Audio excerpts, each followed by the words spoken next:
Hello and welcome to All Things Women's Health. I'm your host, Dr. Chris Stroud.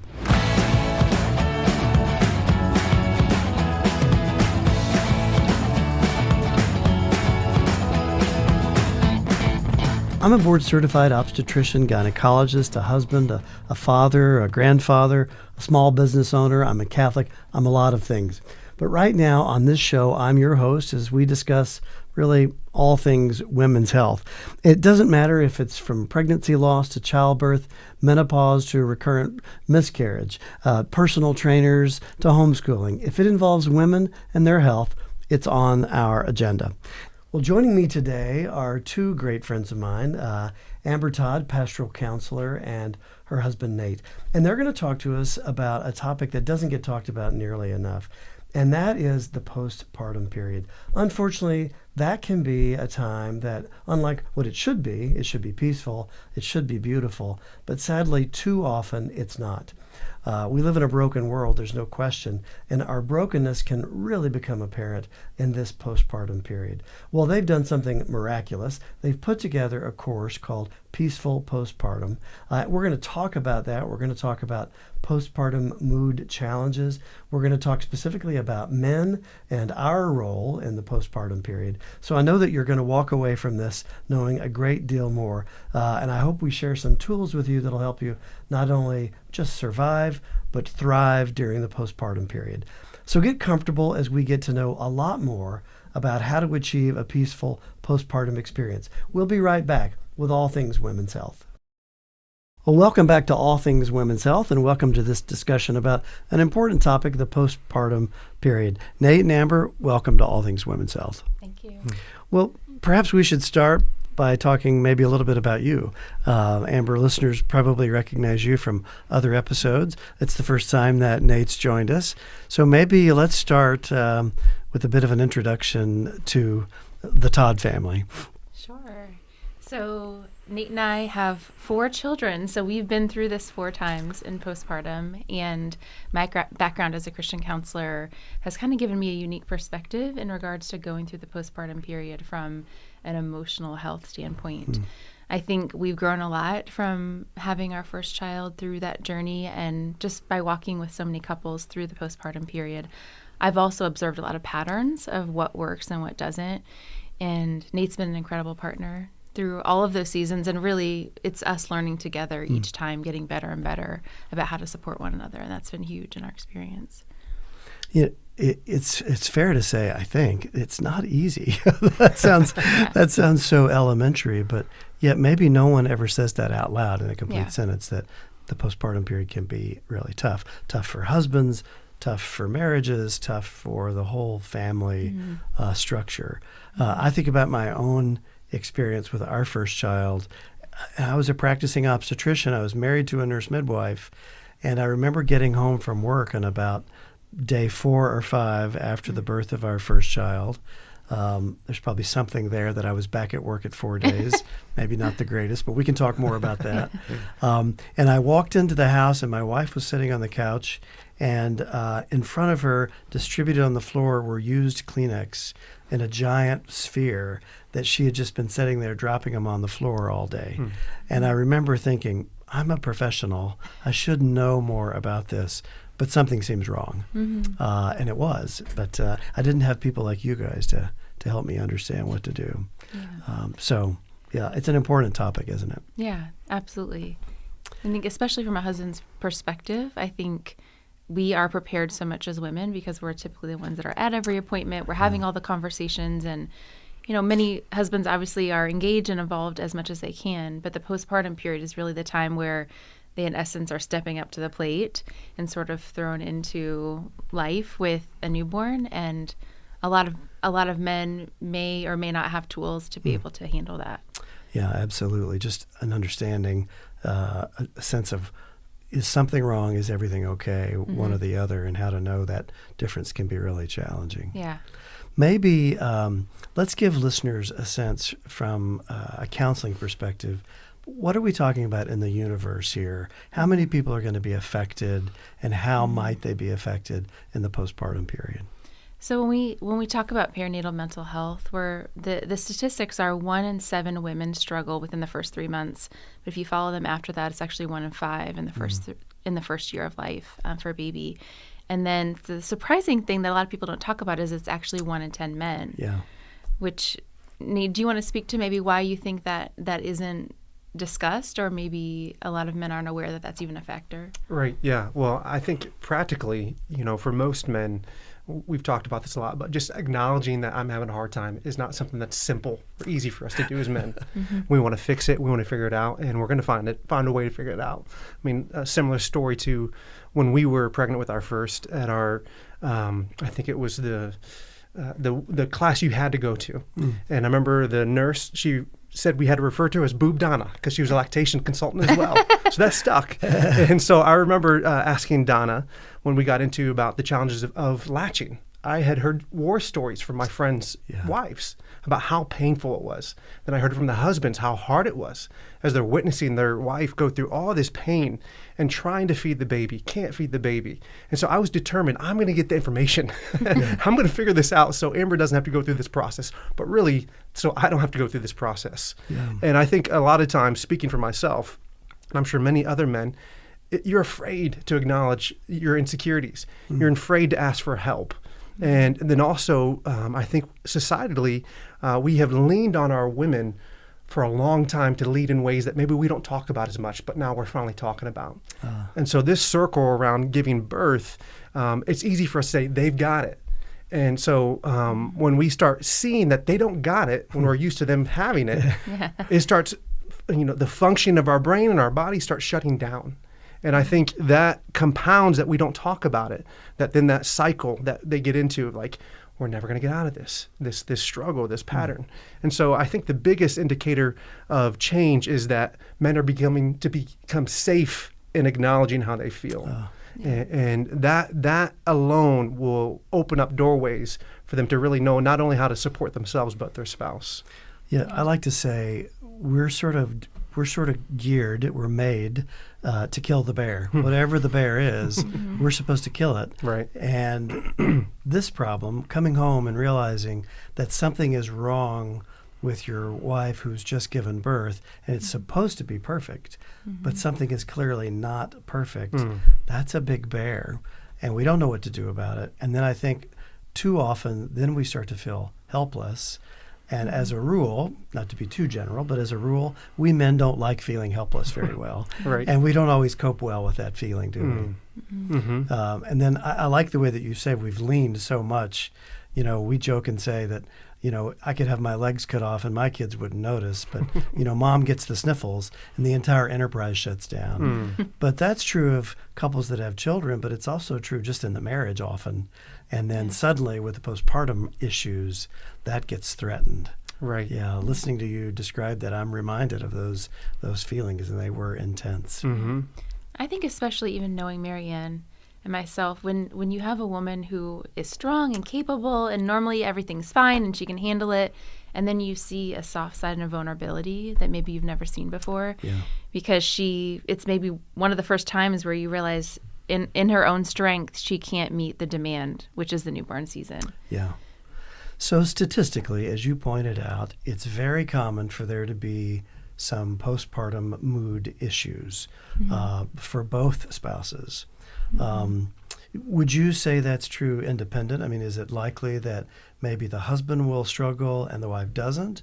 Or do you think the husband's struggle is more sort of reactionary to his wife's struggle? I think both can be true. Either one can be true. But if the wife is struggling, the husband's at a higher risk, or vice versa. And a lot of times I'll be working with a mom who has postpartum depression, and as I start to dig and ask questions about her husband and marriage, and all of a sudden these light bulb moments go off of like, you know what, now I have language to put to the fact that he seems different. It seems like things have changed, or my stress or my anxiety, my worry and obsession about the baby's sleep, or not being able to separate from baby or let myself take a nap, it's wearing on him. Yeah. And so I don't know whether you want to say one causes the other. What are your thoughts about that? Yeah, I think just also in general, I mean, your life is completely changed. What you are accustomed to is not the custom anymore. And so for that to be changed for anybody, it's going to be unsettling.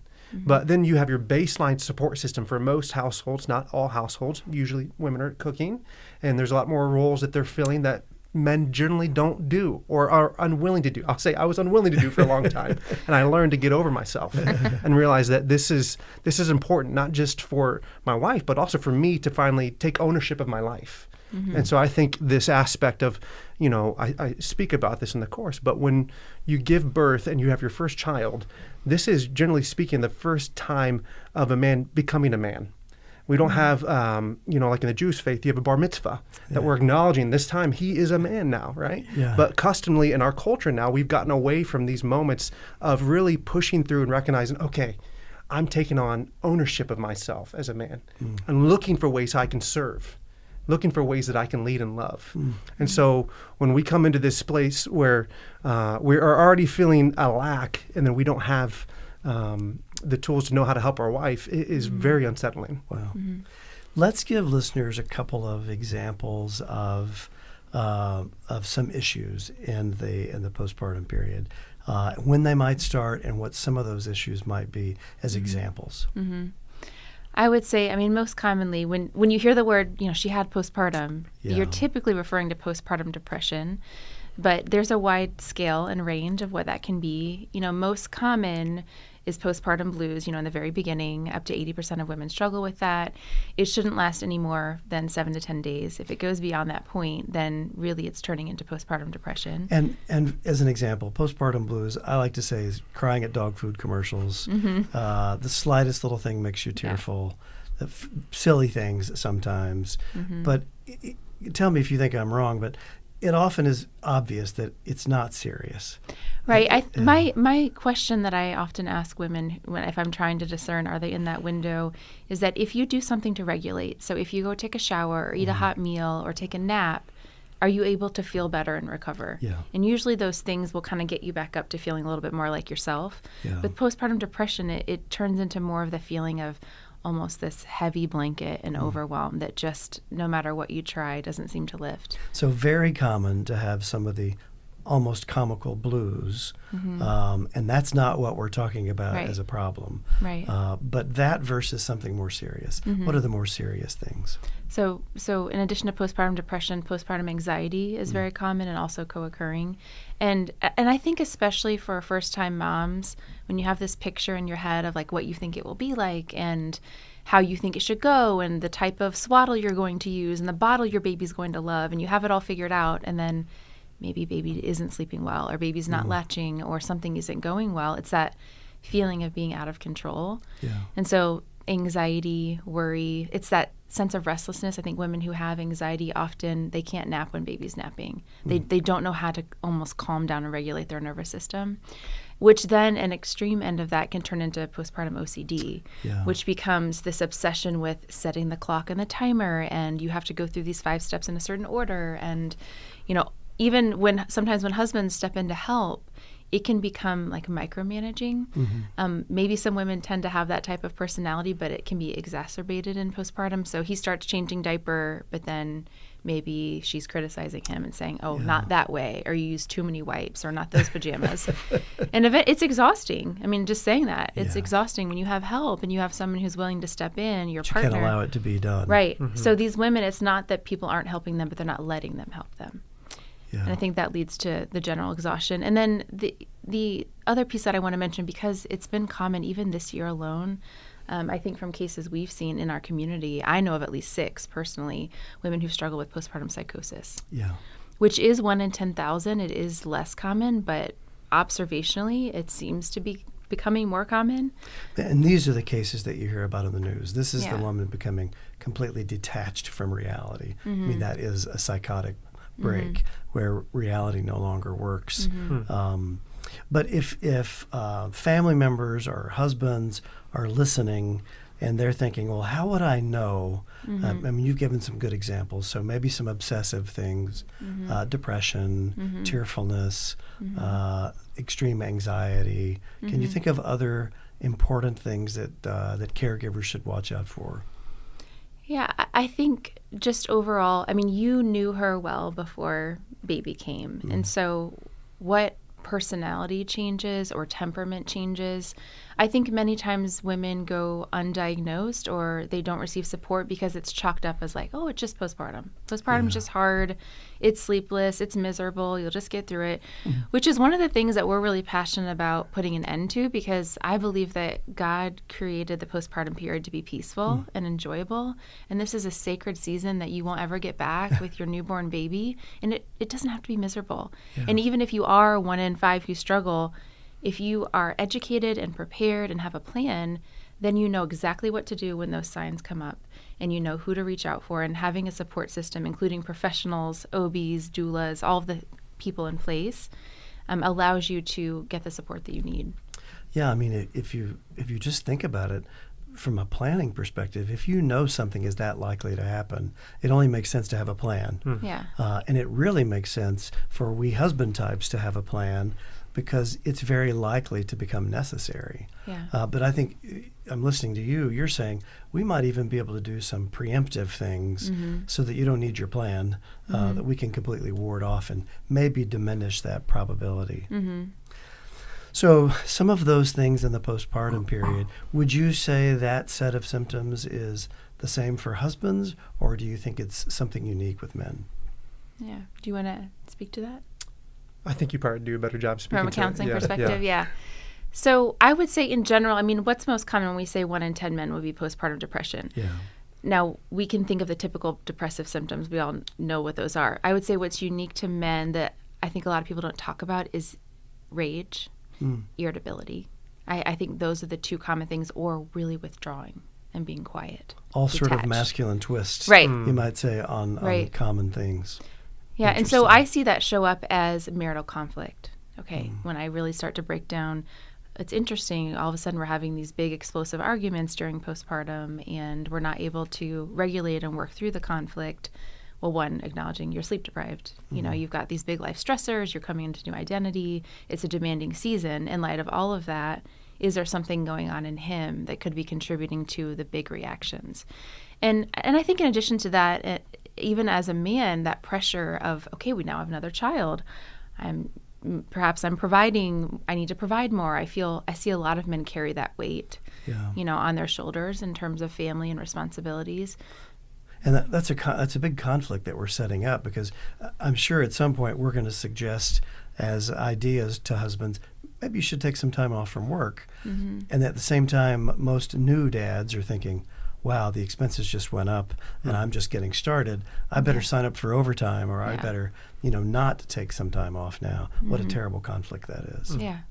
Yeah. And meeting the expectation of, wanting to be there at home, but then feeling that tension of wanting to be able to care for your family. And we've kind of had the unique situation that Nate was working from home during most of our postpartum periods. And so that came with its own unique challenges, which is maybe more common than what it used to be. I don't know if you want to speak to that as a dad, like even the balance for dads working from home when you have a lot of need in the house. Yeah. I mean, the reality of what you're responsible for outside of the house doesn't change, but how you get it done does. And knowing that you're hearing in the background your wife crying, you're hearing the baby crying, you're on a conference call. What do you do? Right? Am I going to be short and curt with this customer that is going to pave a way for us to pay our groceries, or am I going to bear out knowing that I hope they get through this? I'm feeling like we should do an entire episode on working from home, maybe. Yeah. Because I'm sure anyone working from home in this post-pandemic world has probably experienced that. There's no line. Yeah. I can't just close the door. Yes. That's where, boundaries are important. And this is where planning ahead helps. Yeah. Communicating and having like a plan that when I'm on a call and I'm hearing this, what do I do? Like truly, what do I do? I feel torn. So I think if you can't do anything, for her to hear that you're thinking about it goes a long ways. Yeah. For her to be acknowledged that like, wow, this is my responsibility. I care for you and I want to help.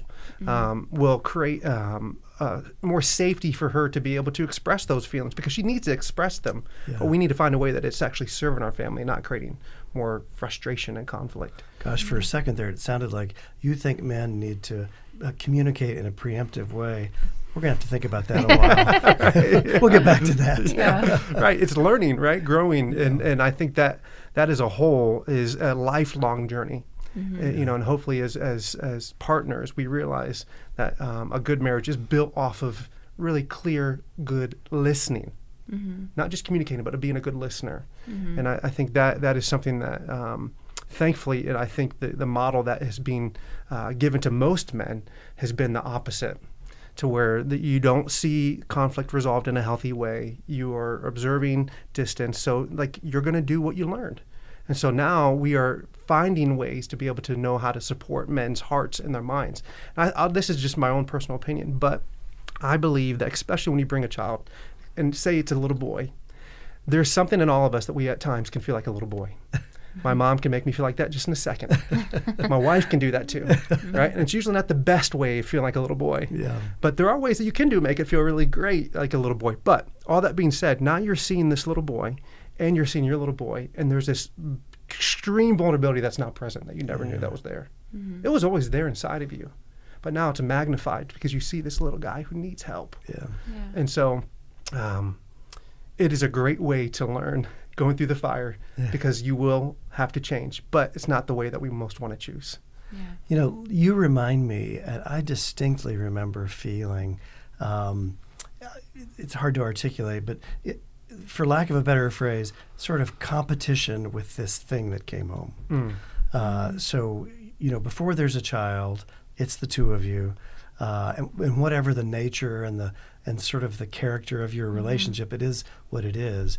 And then you bring this completely dependent entity home that quite literally can't live without your wife, particularly if she's breastfeeding. And I remember it being a bizarre thing, even though I could articulate at the time, this is stupid. I'm not jealous of my newborn. Right. Yeah. But in reality, I'm thinking, we haven't had a conversation in 3 days. You used to press start on the coffee maker. You're not doing that anymore. What's wrong? And you'll have those feelings. Do I not matter anymore?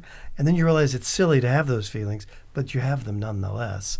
How often do you hear those kinds of issues in a counseling setting? Yeah, very common. I think the idea of being seen is really powerful in postpartum because the exchanges can become transactional when there's so much demand. And so it's like, okay, I'll take a shift, you go sleep, or I'll hold baby, you go shower. And so when it becomes so transactional that you're in essence in survival mode, we can fail to really see one another.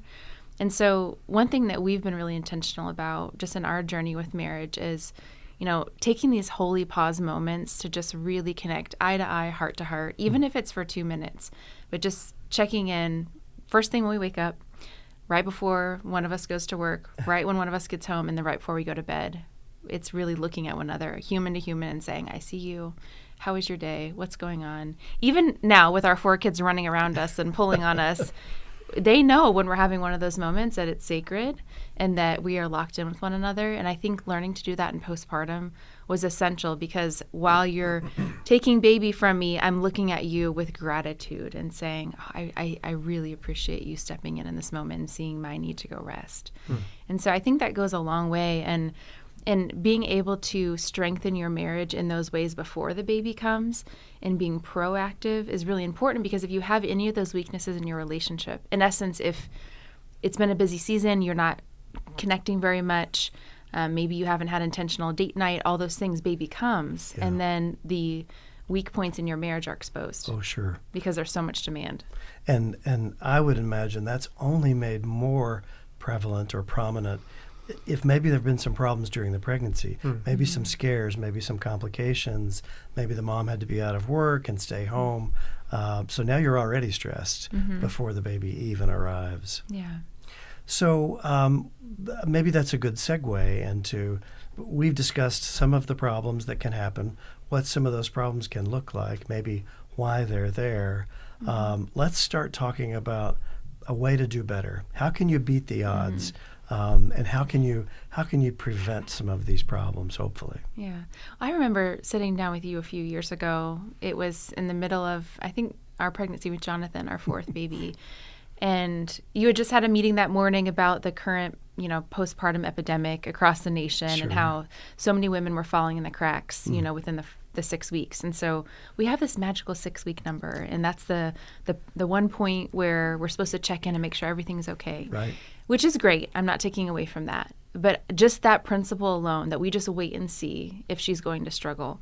And if we happen to catch it, if she happens to be fully honest and we catch it, now we're 6 weeks into a process that needs some repair. And so I'm really passionate about being proactive and not reactive. Yeah. And I think that starts ideally even before pregnancy, but definitely within pregnancy, having really intentional conversations around core areas of vulnerability. And by doing that, by preparing and looking at what her risk factors are. And that's something we've been working really hard at FMCC, having lots of conversations with providers, midwives, other professionals to really hone in on what are the core risk factors that we see, the red flags within pregnancy that put her at risk for struggling with a perinatal mood or anxiety disorder. And not only do we want to identify it, but let's do something about it during pregnancy. Yeah. Yeah, at least identifying where is the devil's greatest opportunity. Yeah, for example, if maybe a woman has a pre-existing depression sort of struggle or a pre-existing anxiety, that's not suddenly going to get better in those early postpartum weeks, right? Right. If anything, it's going to get a lot worse. Right. So if we could put together a plan. First, we'd have to acknowledge that's a problem, Yeah. and then put together a plan to deal with some of those things. Right.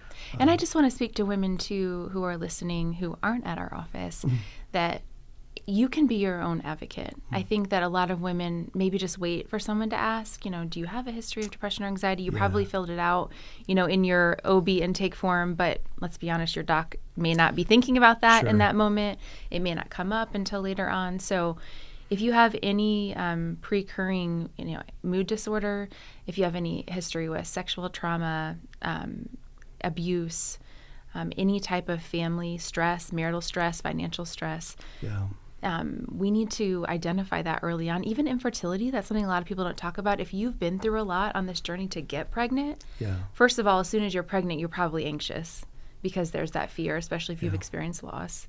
And so if we can catch that early on, then we can get you the counseling, the support. You can be having those conversations with your provider along the way.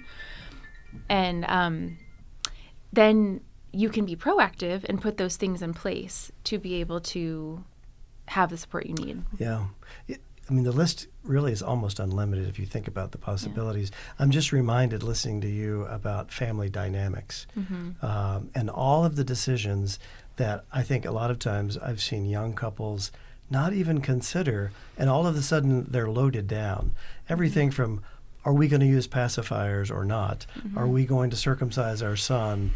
What's the role of your mother going to be in this relationship? Are both mothers present? Do both mothers agree on this parenting technique or not? All of those things are just great opportunities for strife and friction on top of the natural things that are already happening. Right. But we could identify those early on and start getting some of those answers. Right. And I think identifying it in a professional setting. So those are key things you can talk through with your provider and professionals. But really for Nate and I, our heart in creating Peaceful Postpartum, which is our online course, is to be able to provide couples tools that they can use at home through having intentional conversation and reflecting on key questions to be able to identify these things and excavate any of their risk factors personally. And we did this organically just through the process of preparing. Would you want to speak to just with each birth that we had, we've been through this 4 times, what our debriefing was like in between and kind of how we learned by having intentional conversation, like while we were pregnant. Right. Yeah. I have to share this just because it's still a fun memory to me. But I remember with our first child, Amber, I think she had been awarded the best librarian helper or renter of books because we had about 50 books and she had gone daily for 3 weeks in a row buying every book that she could possibly to learn about this stage. And so at that time it was funny, I had to a point say no more. And I think that is a healthy thing. It's okay, there's only so much we can do. I remember you looking at me, I had my 20 books on birth and all the things, puts his hand on it, he said, "You know everything you need to know." And now we're finished. So I can honestly say this course has great information because you have really planned well and really understanding all the things that need to be aware of, like you referenced to, just even the small things, how they touch. And they start building and compounding stressors that can be easily fixed with good communication. But really, you don't know what you don't know a lot of times. And that's what we wanted to do with Peaceful Postpartum, is creating some awareness to things that you really don't know or how to prepare for this transition. And so for us, from 1 to 4, by the 3rd child, we really understood the needs of each of us in the room, our children, ourselves, and our collective connection, us individually as a husband and wife, and also as a family. We weren't perfect, but at least we became aware of what are the signs that Amber needs to get out of the house. What are the signs that I need to know that this isn't personal. She's not doing this it's not personal towards me right now. Her whole body, her whole system has now been rewired. She has a child that needs her every few hours to feed, right? And so I had to find ways to learn to support my touch. Like, I desire having physical touch with you, and you got to a point where it's like, I can't be touched anymore. Right. So I'm going to neighbors. Hey, give me a hug. Can I give you a kiss on the cheek? But truly, that each child, we became more clear about what's going on inside of us. Yeah. And that alone will create a pathway of better understanding and better support. And so by the time we had Jonathan, it's not to say it was a breeze, but it was amazing. Yeah. I mean, the times that we were able to have individually with our son and also together it was holy. It was really beautiful, and this holy moment of seeing how sacred it is that we brought a life that God graciously give us the opportunity of serving and leading in this unique way. And so it really cuts out the pain points and creates more understanding to know that I can live and I can enjoy this actually. Yeah, even just knowing and having it affirmed that this isn't a climate change, this is just weather. This is not going to last forever. It's a very unique phase that actually is pretty short term. Right. But it can feel like it's forever when you're in the middle of it, because nobody's telling you that it's not. I wish that I'd had this information, many, many years ago when we were going through it for the first time, but there's so little information, and what's there is not always good. Certainly the Hollywood perspective is not a helpful one. Right. So let's start preparing people. What do we do to prepare? Well, just like I think most people take birth classes, right? So they go through the process, and typically it's done, by what's your rule, 34 weeks or so? About, yeah. And you have, I always call it the window, right? The waiting window, which can be hard. And that is the prime time, even, I would say actually even before that, even in, first, second trimester, to start to go through this process of what I would say, identify your risk factors, have proactive conversations with your providers, and then start to work through intentional conversations with your spouse.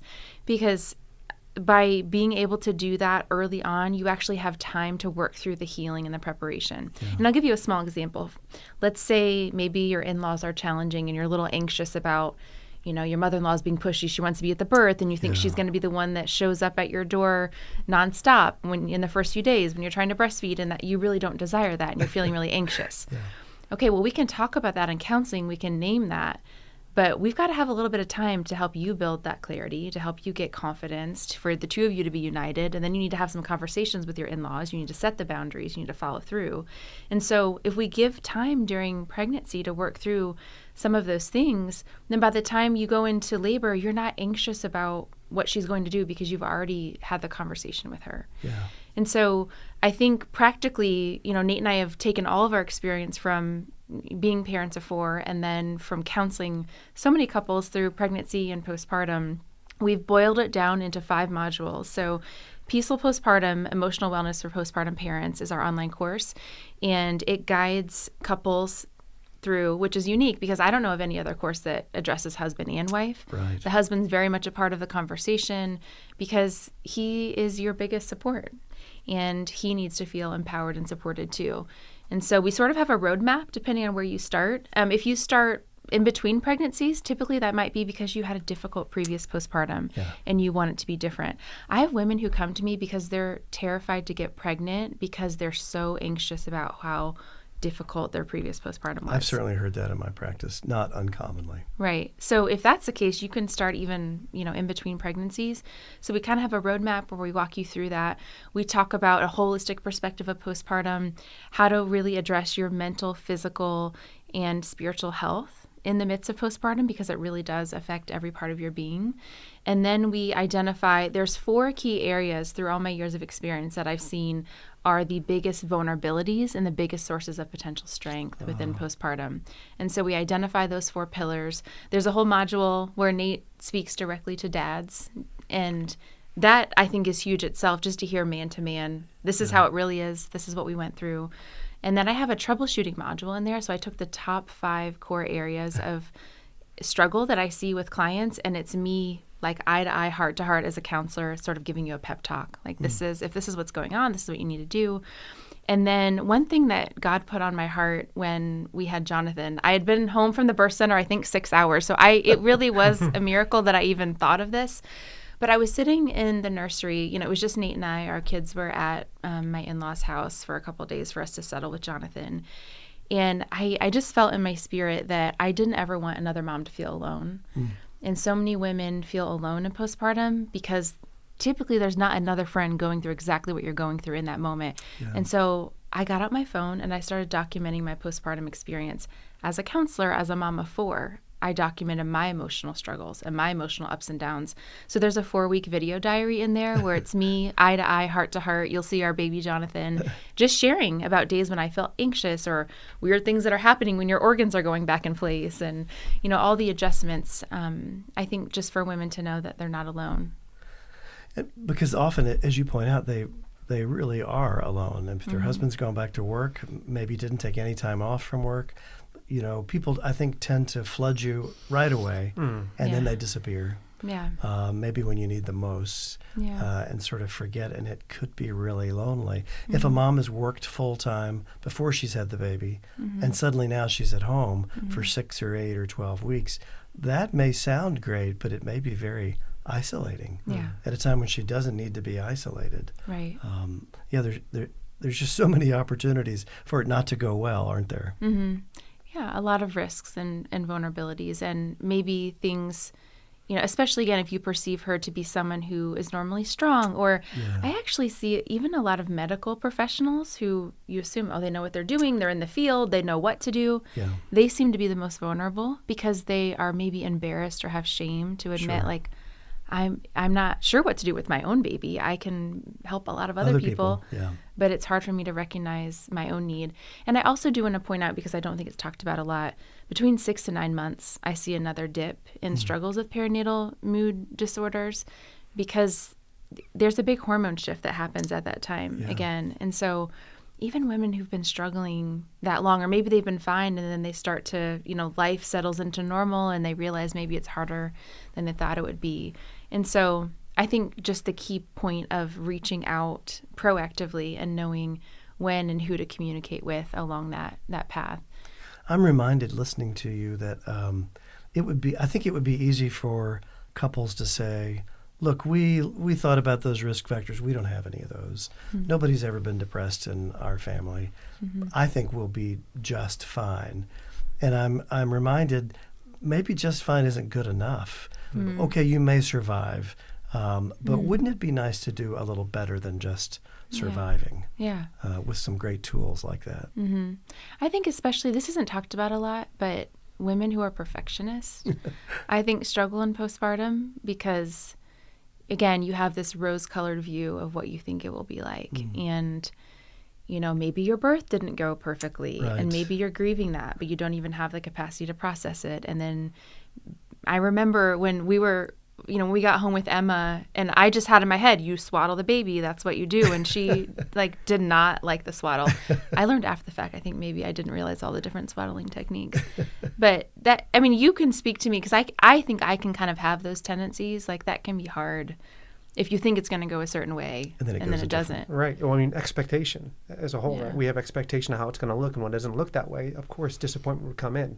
So how do we handle that disappointment? Again, this is why this course is so helpful. We start working through how you work through those disappointments. What are ways to advocate for yourself and be aware that you are disappointed? Because, again, speaking for men, we'll stuff it, we'll suppress it, and we'll just power through. And that doesn't serve the whole. It actually creates more tension because you're on edge more, right? And so that's why this course to me is so important pre-birth, because it gives so much resources to prepare for that day one. I'll never forget from the beginning of our first Emma, we had to get the pregnancy going, the labor going, and it wasn't what you expected. Yeah, I had to be induced. I had this dream of, what my natural birth would be, and then it wasn't. Right. So as a husband, I'm witnessing this. She had a plan. Her plans usually work. My plan's not working. What do we do, right? And so that process for me, observing that, it's very unsettling, when you have a plan and it's not going as you had hoped. And so from Emma to Jonathan, right, where I was in the room with Emma, but I wasn't in the room like emotionally, spiritually, physically the way that I wanted to. Yeah, I was terrified. Right. And so in this course and the process and the journey to where Jonathan and Deacon, in particular the two boys, I was in the room. I was very clear about what my wife needed, what she wanted, what I needed, what I wanted. I was confident to ask for these things. I was clear about what we needed to happen. And also I was safe for you to be able to lean into me. Because I think oftentimes most men, like you said, the media and public eye with TV shows, this idea the man just, he's too much, get him out of here, or he doesn't really support anything. That is horrible messaging. Actually, we are the oak tree that God's gifted us to know how to stand strong so that they can unfold into us, that they can soften, and that we can hold them in that space, right? And I know what that does in forming even a tighter bonds once you're going home. When you're able to support that in the room during labor, how that creates so much more connection when you go home, that I can trust him. Yeah. That he is here for me. But going back to your core question about perfectionism, no question there's a cycle that will happen if you're not aware to slow down and be able to see what's in front of you. Yeah. Yeah, I will catch myself sort of smiling sometimes during prenatal visits when it becomes clear to me I'm talking to a first-time mom who is a perfectionist, who's a planner, who does everything like that, and I'm thinking, oh my goodness, you've got some lessons to learn, because bringing a newborn home, if anything, is messy. It's not tidy, and things just don't work the way that necessarily you want them to. Yeah. And that could be really hard for some people, I know. Yeah. And as you were talking, Nate, and I'm curious to hear your thoughts on this, I was thinking about the birth room analogy. I'm sure you've observed many types of husbands in the birth room. But just, I think, for the lessons that a husband can learn to be present in the birth room when things get scary, when it seems unsure, when she's overwhelmed, when she's upset, his ability to tap into that deeper well within, I believe it's the power of God within, to be present, to be strong, to be tender, to be compassionate. That's the very skill he needs in postpartum. Yeah, I like to say in our birth seminars, in all likelihood, husbands, you're going to be handed an opportunity to hit it out of the park. You can be a legend for generations in your family if you're prepared, and you'll hit it out of the park. But not knowing what to do isn't a great way to become the legend. So that's true in labor, as you point out, and it's certainly true in the postpartum period. But that may not, I suppose it's fair to say, that could happen with zero preparation. But the probability of it happening, I think, really goes up with some professional preparation like you're describing. The other thing that I think you and I may have said to each other in other episodes before is a husband will never, ever look as attractive to his wife as he does changing their baby's diaper. That will do it. But just that idea of, I'm going to do mechanical, mundane things so that you don't have to, because that's 5 more minutes you could sit there or lie there. And I want to help. And this is one of the ways that I can help. I can't breastfeed. There's a lot of things I can't do. But my wife would always say, you could be in charge of transportation. You can go get the baby and bring them to me and take them back lovingly, not begrudgingly. But that's an opportunity. We've just got to be ready for those. Right. And I think that's connected to sex and intimacy in postpartum. And I'm going to make that connection. I think we had mentioned earlier, Nate, you were speaking to being touched out and being overstimulated, which is very common for postpartum moms when you're literally feeding baby, and maybe if you have other kids, they're pulling on you. But I think when it comes to changes in sex and intimacy in marriage, we have one of the lessons in the course is about this, because the magical 6-week mark that you doctors give us puts a lot of pressure on what we think it should look like, and that, I mean, it's not intended, but sometimes I think from a woman's perspective, it feels like, okay, at 6 weeks, a flip is supposed to switch. I'm supposed to be ready for sex. It's supposed to feel easy. It's supposed to feel the same, which none of those things feel true. Yeah. We're still orienting to our own body changes, let alone like, how does this change sex and intimacy? And so one thing we talk about in the course to relate to the practical things husbands do is that, your ability to take things off my mental load. If I'm stressed trying to get dinner on the table, or the baby's crying, and you step in and like, let me go take a shower or change or have a break, you're not doing it just with the intention to get sex, but it creates availability. It creates this like mental load freedom to say, oh, okay, now maybe when you approach me, I'm not so, prickly, because I know you're for me and you're in it with me, and you're taking things off my plate so that I can feel more at ease. Yeah, I'm listening to you. I'm just reminded of my other comment about this is not a climate change. It's just the weather. And it is a bit of a storm. But I mean, I'm glad you brought that up. And I'm so glad there's a module on postpartum intimacy, because if postpartum mood disorders are a secret, postpartum intimacy is a very well-kept secret. Yeah. I just think no one speaks to that. Yeah. I'm so glad that you guys do, because we hear that on the clinical side all of the time. And at least the way that I hear it most often will be from moms in the postpartum period, maybe not at 6 weeks, maybe later, but they will say, well, I'm broken. There's clearly something wrong, because we were this way before, and now nothing could be further from the way it used to be. What's wrong with me? And the reality probably is you're not sleeping. You haven't quite coped with some of these changes. Your husband's confused, feeling abandoned, and it's a mess. Right. That could have been solved preemptively.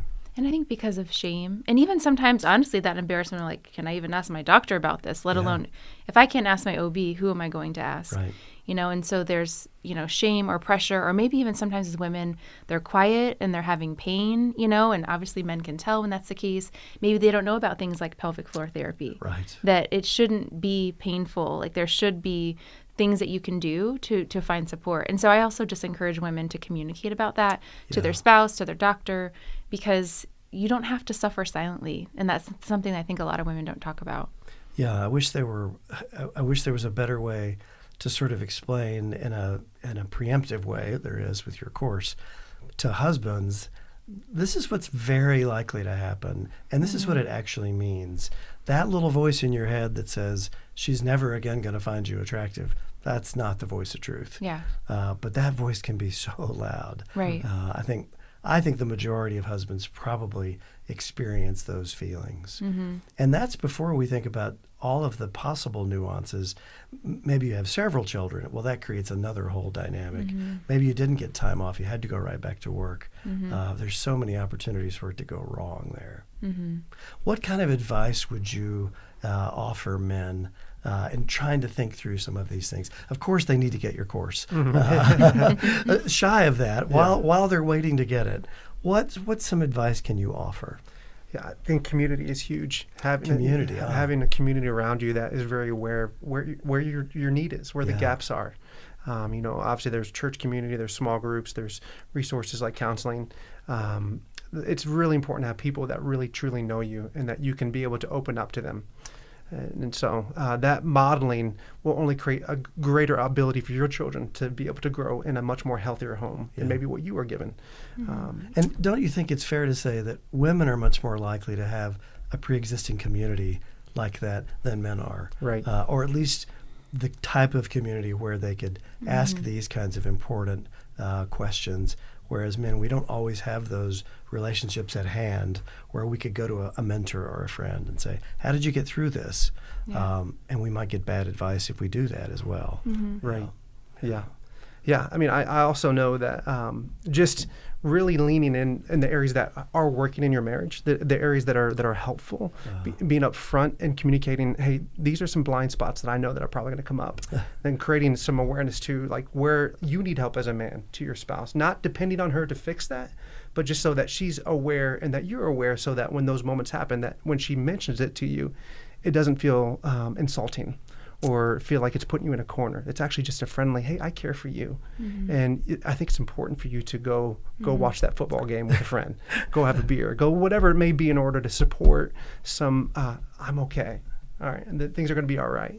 For me, honestly, the shift in my life was being really intentional about how I use my time, get into a life of practice with prayer, with meditation, with reading, with working out physically. So what I found that in my life intentionally, when I put my actions in order, I start seeing fruit that I want to live in. And so for me, having a consistent week of, okay, I get up at this time, I'm going to do a cold shower, I'm going to get out, I'm going to be quiet for 10 minutes and just still. And then I know from that point, I can go into my day. And when I have that regularity, that creates safety within to know that I can do anything else in the day and be ready for it. But when I'm just going into my day, just thinking it's all going to be fine and I'm not planning ahead, that's when I start going down this path of destruction towards myself and the people around me. And so community is huge, but also really being able to be intentional about realizing, hey, it's really important for me to be thoughtful about how I'm caring for my heart. What am I doing? How am I being available to what maybe God's trying to communicate to me in this season, how I can show up in my life? But ultimately, most of these things, it doesn't happen in a vacuum. It takes time, and being patient and kind to yourself through the process is the most important thing. Is that when you are able to look at yourself and observe what's going on without judgment, creates so much more freedom in you to be able to keep doing it. Because as soon as I start judging myself that I'm missing the mark, I'm probably going to quit because I feel like I failed.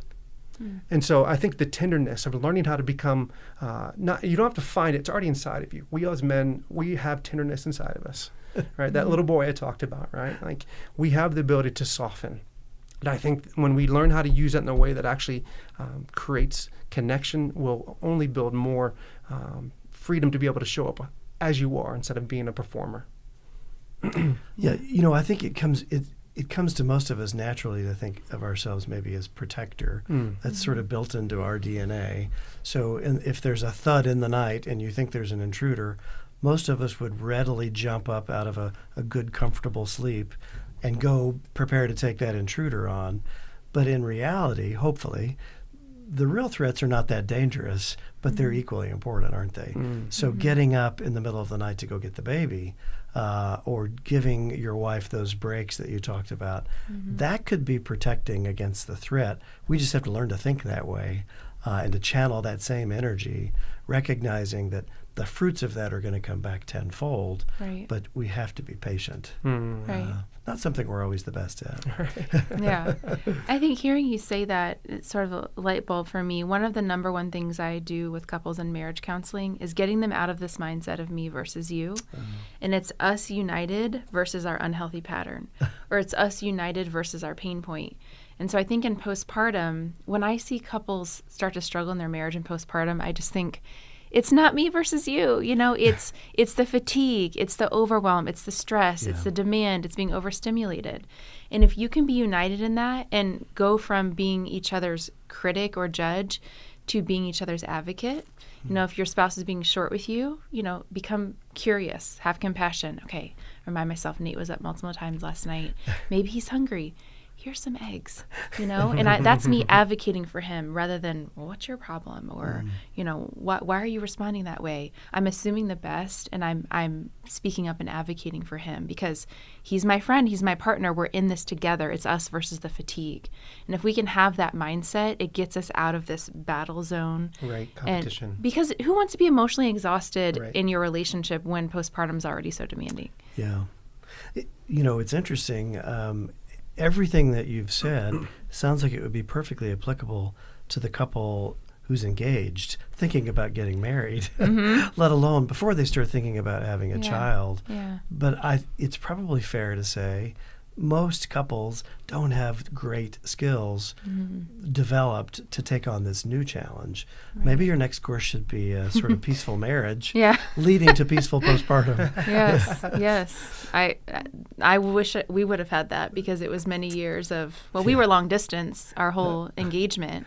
And so that was like communication 101 when you can't see each other. And I think a lot of those skills served us well going into marriage. Yeah, some of those things come up in childbirth planning. Yeah. You know, if you've never had a difficult conversation about your spouse's, let's just say, mother, ever in your marriage, and now you're going to have a conversation where your wife says to you, "Could you tell my mom I don't want her at the birth?" And you're thinking, "No, I can't. No, thank you. I can't do that," because you don't have the skill to do that. You don't have any experience in that space. Yeah. But the same thing that I mentioned earlier is basic parenting things. Are we going to do this, or are we going to do that? What will we do if breastfeeding doesn't go well? Sometimes it doesn't. How are we going to deal with that? What if your mother disagrees with our decision on one of these big things? How are we going to deal with that if we've never tried to deal with that before? Right.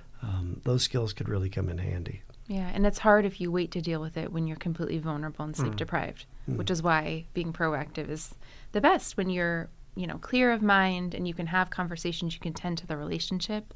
Then when you're postpartum, you can actually just enjoy it, and everyone hopefully will then honor what you've proactively requested. Yeah.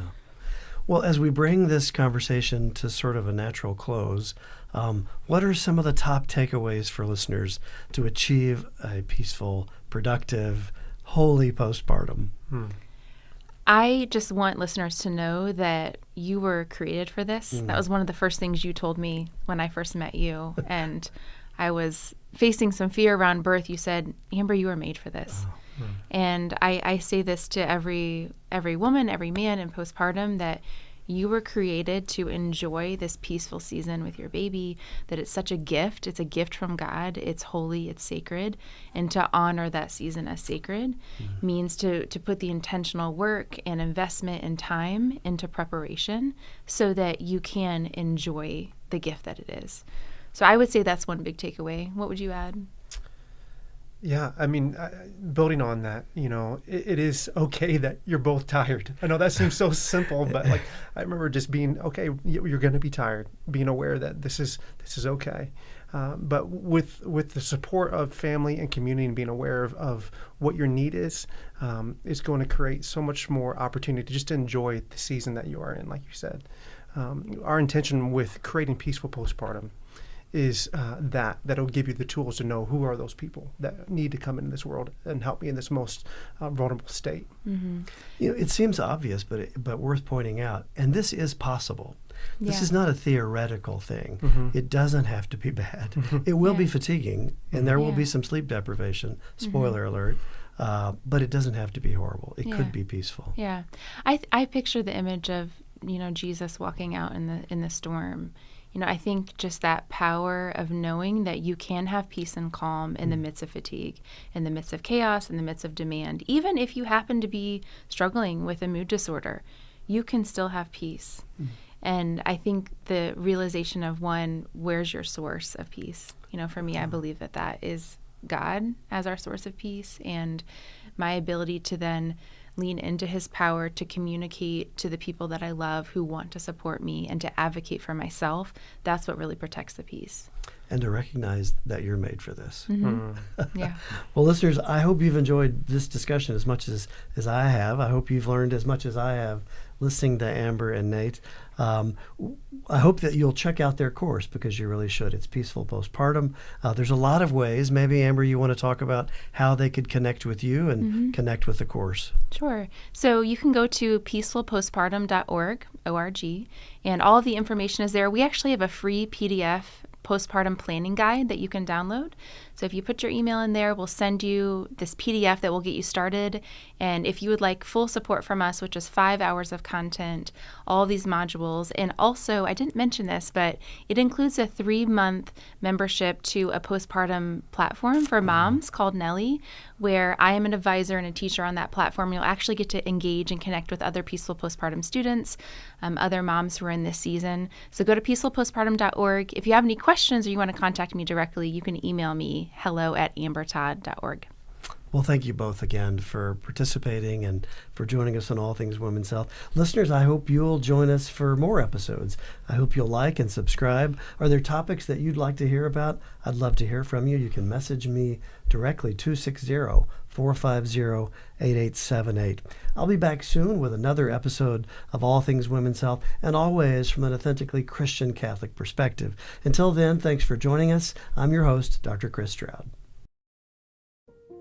Postpartum can be one of the most beautiful experiences of our lives.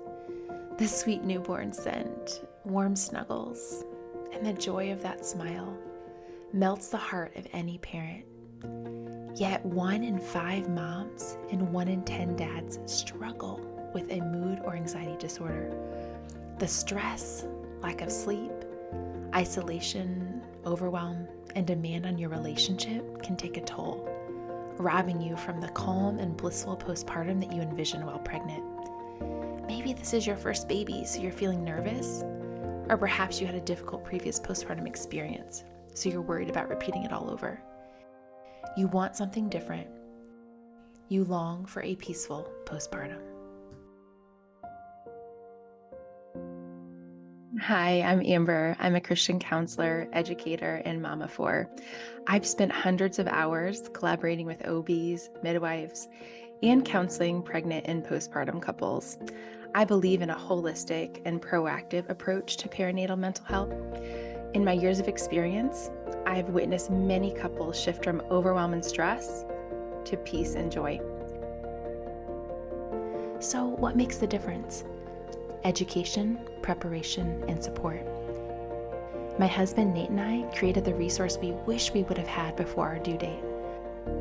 Men, we're different, and that is a beautiful thing. It's necessary. And we also know that if we're really truly honest with ourselves, we get just as stuck in our emotions and the world that's internal. Our online course called Peaceful Postpartum, Emotional Wellness for Postpartum Parents contains a roadmap to help you and your partner work as a team, practice holistic self-care, and meet baby's needs without burning yourself out. With 5 modules, including one just for dads, you will walk away with a postpartum plan and feel empowered to navigate the challenges together. Our Peaceful Postpartum community also provides space to receive support from peers and professionals. We know that this season can be exhausting, but it doesn't have to be miserable. God created you for more than that. By taking care of you, you can take the best care of your baby.